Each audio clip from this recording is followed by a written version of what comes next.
Let's talk about one of the most important decisions any business faces.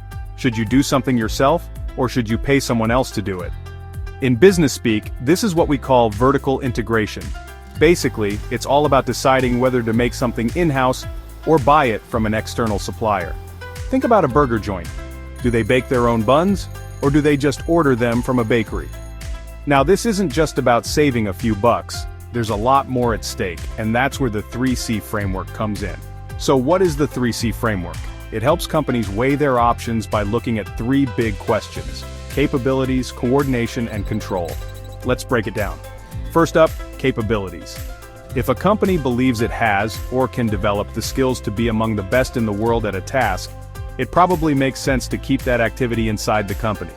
For example, if you're running a tech company and you're great at writing software, you'll want to keep that in-house.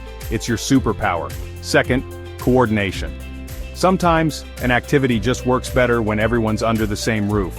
Maybe your burger joint needs fresh buns baked every morning, and the only way to guarantee that is to do it yourself. Third, control. If an activity is critical for your brand, you might want tighter control. Fast food chains like McDonald's, for example, famously control every detail of their supply chain to make sure your Big Mac tastes the same no matter where you buy it. But here's the twist. Vertical integration isn't always the best move. There are two big dangers you need to watch out for: a loss of flexibility and a loss of focus. If you try to do everything yourself, you may become less agile and get distracted from your core business. That's why outsourcing is so popular.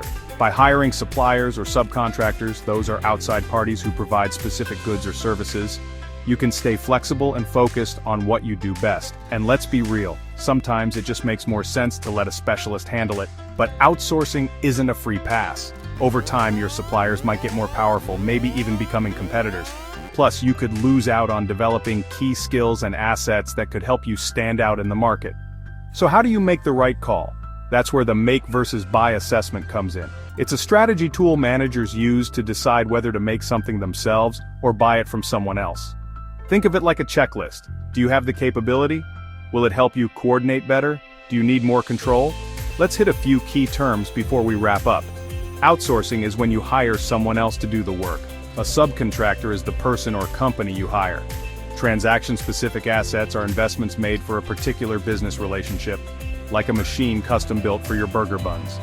The value chain is the series of steps your company takes to deliver a product or service. And vertical integration, or insourcing, means doing things yourself inside your company. So, next time you see a company expanding into new parts of its supply chain, remember, it's not just about control, it's about capabilities, coordination, and control. That's the heart of the make versus buy decision.